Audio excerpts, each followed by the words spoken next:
So I want to elaborate on gesture drawing just because it is such a fundamental aspect of 2D animation and honestly to me just successful drawing. More or less what gesture drawing is, you can read the definition here. It's rapid sketching in order to capture generally an action or movement, an overall form. Usually it will be the first thing that you draw. When I used to teach character creation um, at another school, one of the things, and we didn't use any technology for it. It was just on paper. One of the fundamental things I had for the assignments, every assignment had to fit on the page. If a character went off the page, I would not accept it because what that meant was they didn't gesture it first. The idea with the gesture drawing is it's almost like a stick figure thing that you draw first, and then you build off of it. You try to get it as quickly as you can down and put onto the paper, onto your composition, and then you build off from there. It's not necessarily going to be the most accurate, but the idea is that you should be able to lay the foundation of the composition, the pose, and the forms, and then work from there. So it's a really nice way of working, particularly for animation. This is important because obviously, when you're doing 2D animation, you have to draw quickly in order to kind of capture the motion.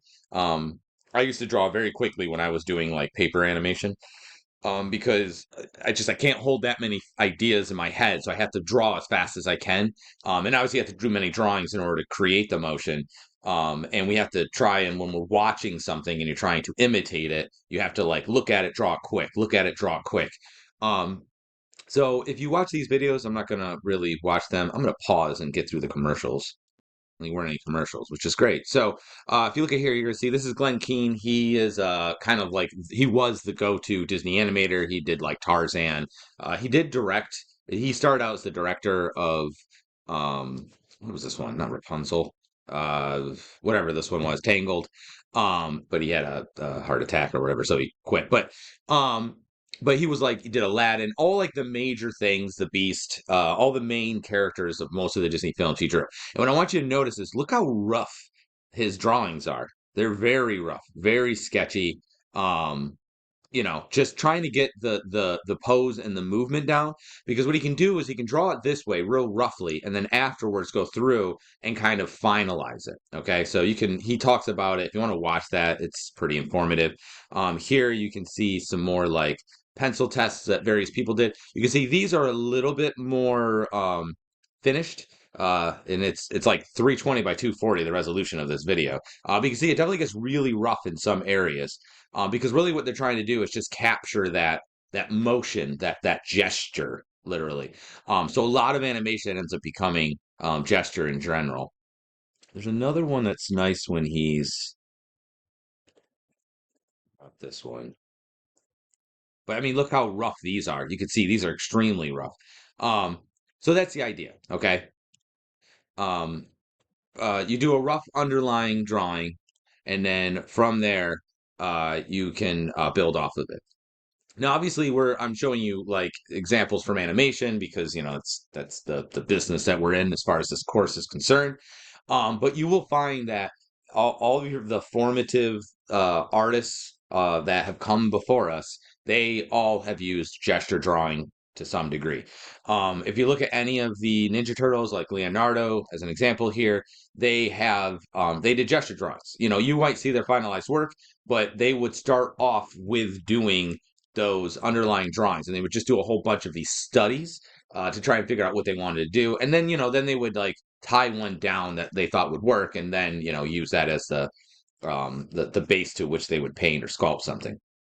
um John Singer Sargent, he does a lot. He might be the most well-known drawer specifically. Like Leonardo, obviously you think of like paintings and sculptures and things. John Singer Sargent was particularly known for his pencil drawings, for his graphite work. In fact, actually, he's a big inspiration for Glenn Keane. If you look at some of his work is actually directly inspired, particularly the Beast was. There's like sequences, and if you look at it, it's actually drawings. Well, that doesn't matter. But so he used them. Um, Salvador Dali, obviously is another painter, another famous painter. He also would do a lot of gesture drawing, and his stuff, although he obviously was into surrealism, he definitely had a firm grasp of realism in order to really kind of create a connection between the surreal and the real. Um, then there's William Kentridge, who you probably don't know. He's actually there are not a lot of animators that are not applied artists and are fine artists. He is actually one of the few that's a fine artist. So he has this stuff in art in museums and things like that. That is the main area that you will find his work in. You do not find it like anywhere else. He's a South African guy. Um, he's got a particular quality. If you want to look him up, you can. You may or may not like it. I enjoy his work quite a bit, but his stuff is very gestural, very rough, and he tries to get a general feeling. It does a good job of emoting what he's trying to go for. But what I want you to realize is that you might see all these extremely polished drawings where you're like, wow, that is a beautiful sketch, but that's not where they started off. Generally speaking, the things moved around and they had to, like an arm was here. I mean, if you look at here, you can see these legs have moved into different places. This arm, he started shifting it one direction. Um, then once they're happy with it, they'll build off of it. But they all start with kind of rough, clumsy looking drawings. Now, don't be wrong, their clumsy drawing is like would make me super happy to be able to do myself, but to them they were rough, and to them they were that way, and it's something that you develop as a skill. So I highly suggest just starting off with just rough drawings.